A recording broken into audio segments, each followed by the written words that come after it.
Today we shall know how to know what a particular planet will do in a particular nakshatra. For example, I get so many comments where people keep asking me, "Sir, I have Venus in Rohini, I have Saturn in Pushya, I have this planet in that nakshatra, but I do not get the results exactly as per the nakshatra." Which means, suppose you have Venus or seventh lord in Rohini, there is an inherent assumption that all the Rohini traits will somehow magically play out for your marriage, your spouse, or your love life, either ways, or in dealings with the opposite sex. So, for example, I get people asking me, I have Venus in Rohini, but my spouse is not attractive, nor am I attractive, nor is my marriage very romantic. Because Rohini Nakshatra has these traits, right? Attraction, love, romance, sexuality, passion, energy, affairs, scandals. But why does it happen that none of this is active for you or your spouse, or maybe certain things are active, certain things are not active, right? And if certain things are active, then how to know which part of that nakshatra, which traits will be active, which will not be active, or maybe nothing is active, or maybe everything is active, right? So that's exactly what we are going to discuss today. So, ladies and gentlemen, God is there with you all the time. Just look to Him and you will find Him. Wish you a very, very happy Narsimha Chaturdashi. Belated if you missed my video. And I hope you had a great celebration. Whoever did fasting, congratulations. And if you want a personalized horoscope consultation on your chart, please go to my website www.exoticastrology.in. It's the old domain, but a totally new website with many new consultation options. All right. Now, what is nakshatra? Nakshatra, well, you know it, right? But we miss the traits of the nakshatra. Not that you don't know. YouTube is flooded with details of nakshatras. But suppose you have a planet in a particular nakshatra. How should you analyze? So if you follow these steps, you will exactly know 70 to 80%. You still cannot know 100% because so many things are there in astrology. So many other factors will be responsible for telling you how finally a planet will give results. So number one, first, study the nature of the planet. Number two, study the nature of the nakshatra. This is fundamental. So, for example, if you are talking of Venus, you need to know what Venus is. If you are talking of Rohini, you need to know what Rohini is. These are two fundamental steps. But the problem is, we know these two things and then we stop. We're like, oh, yeah, Venus and Rohini. Yeah, it will be like this. No, it does not work like this. So, that is only step two. Step three is very important. Step three is to identify which from step 1 and step 2. Step 1 is planetary traits, step 2 is nakshatra traits. What is common?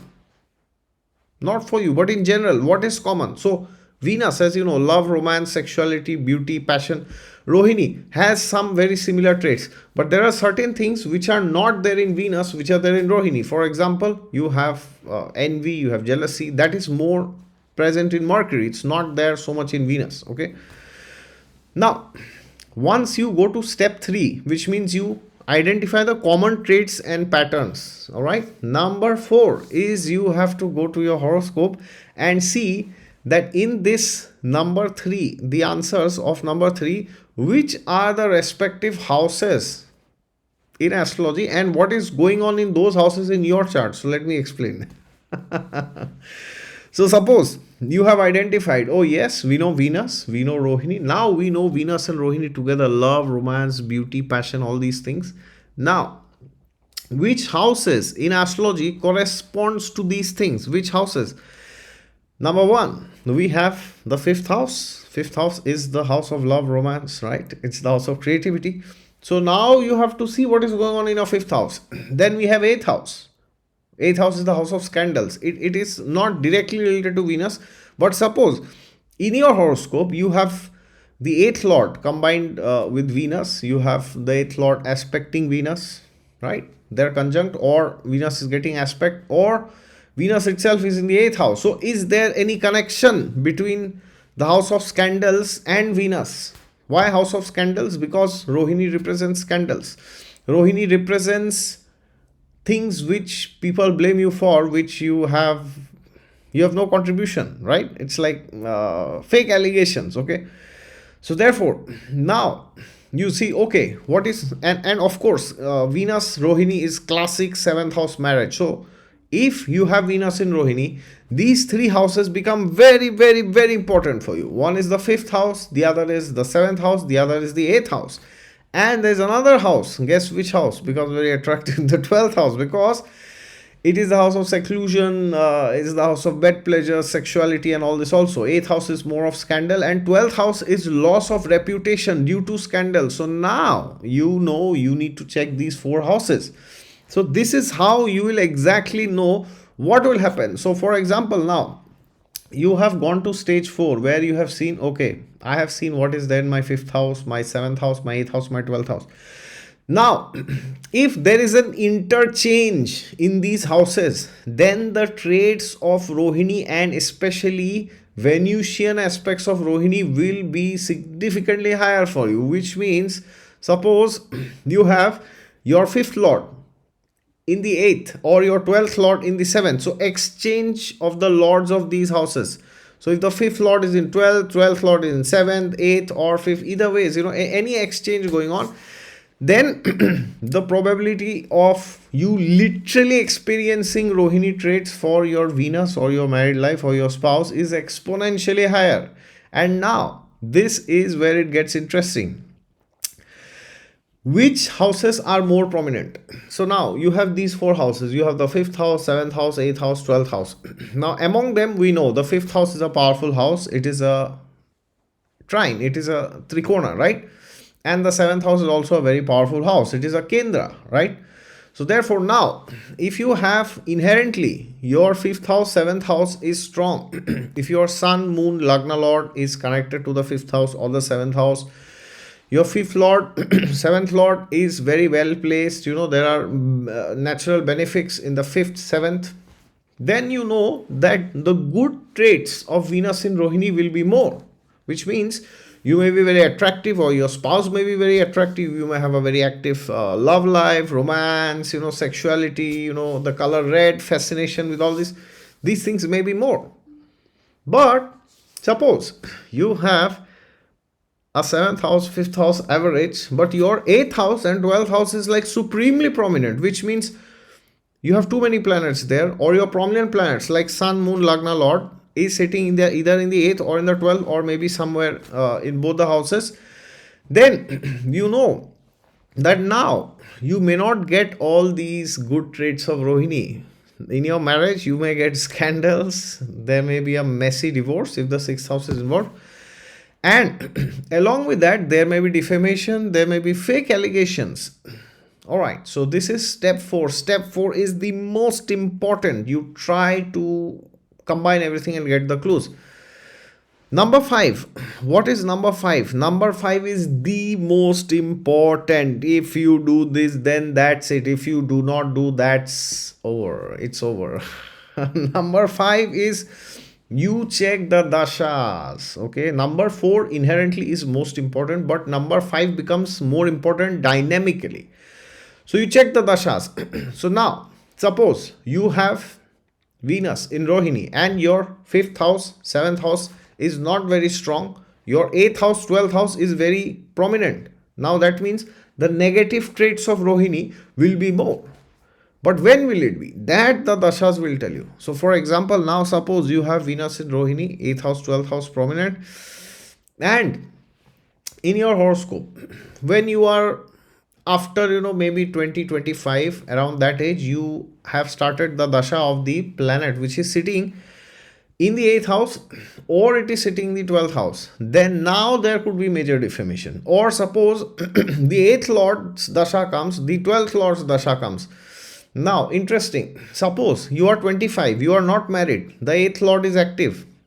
Now within the mahadasha of the 8th lord, when there will be the antardasha of the 12th lord, it will tell you when exactly the defamation will be there. Or it could be reversed, like 12th lord's dasha is going on and 8th lord's antardasha, mahadasha of 12th lord, antardasha of the 8th lord.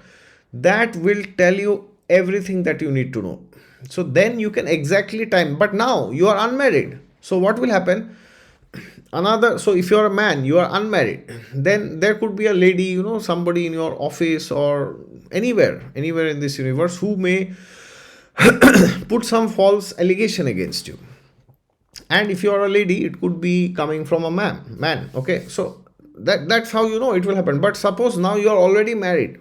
Okay, now this gets interesting.